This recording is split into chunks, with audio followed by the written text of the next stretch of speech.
Hey everyone, Bruce Eckfeldt here. So I wanted to talk about management, and we talked about micromanagement. So I'm going to go through three things that will give you a pretty good idea if you're micromanaging a situation. So if you want to learn more, stay tuned.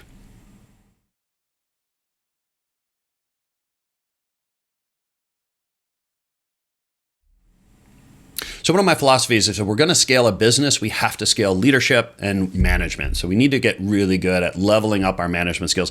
What it takes to manage and lead a company at a couple dozen people is very different than a couple hundred people. So as we grow the company, we really need to scale management.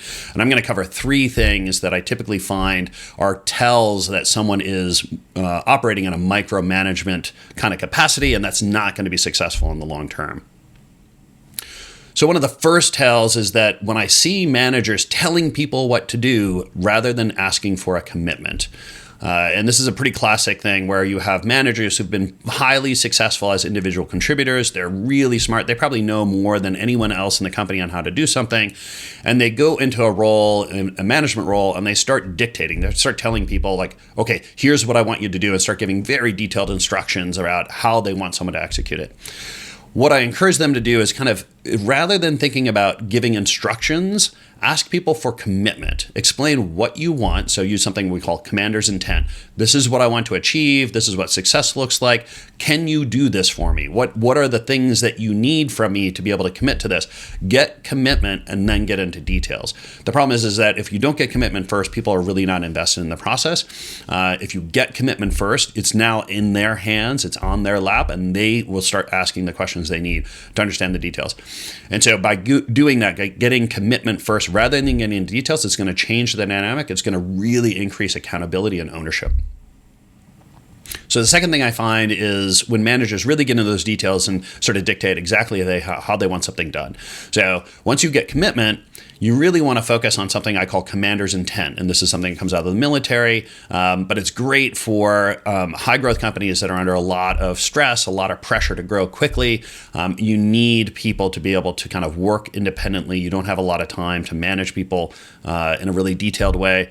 Commander's intent really helps set that path. The way commander's intent works is that you really want to focus on the clear desired outcome that I want. What does success look like? Any measurement criteria that I'm going to use to evaluate success or define success? And then any parameters I need followed as along in the project. So what are the sidelines? What are the guardrails that I need to put in place? Otherwise, give them an open playing field. Like I'll explain that they can do anything they need. They can decide the plays, how they want to run things, as long as they're staying within the bounds, and as long as they understand this is the end zone, the objective that they're going to need, and whatever rules you have around how frequently you need to check in, progress that you need to see made over time. Those things like define kind of the parameters, but otherwise give them an open playing field. Let them decide how they're going to run the program, how they're going to run the project, how they're going to execute. Let them own it, and that's going to drive accountability. So the third thing that I see that tells me someone's kind of in this micromanaging role is when a direct report or someone comes to them with a challenge and they take over the task, right? They say, okay, if you have a challenge, I'll do it for you. And it's hard because they're usually very smart. They probably can get it done a lot faster than this person. But if you keep taking on tasks, people are going to keep coming to you with them to get you to do them. So you really need to avoid that urge, that tendency to kind of take over the task when someone comes to you a problem, and really move into this coach mode, this coach mindset. Right, so you start asking them questions. Okay, what have they tried? What has worked? What has not worked? What else than what they might try? Start probing them a little bit. If you need them, you can give them suggestions. Well, these are some things I might try. This is things I've tried in the past. But really be careful about taking over the task, and really be careful about sort of telling them what to do.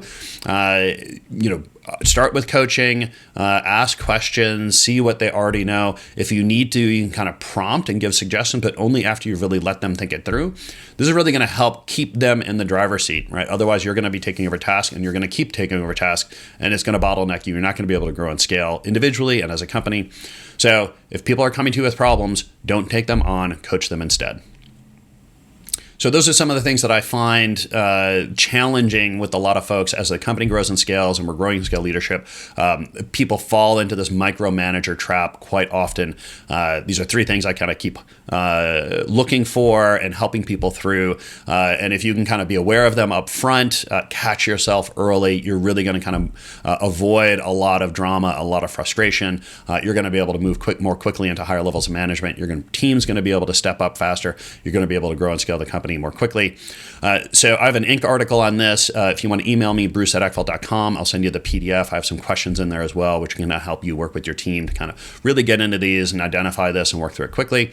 If you're interested in learning more about me and the work that I do with companies as a strategic coach, you can check out eckfeldt.com and you can email me at bruce@eckfeldt.com. I work with companies to really develop highly differentiated strategies and then build out high-performance leadership teams to execute on them. So if you want to learn more, check out the website, email me. Hopefully you can grow a little faster and with a little less drama.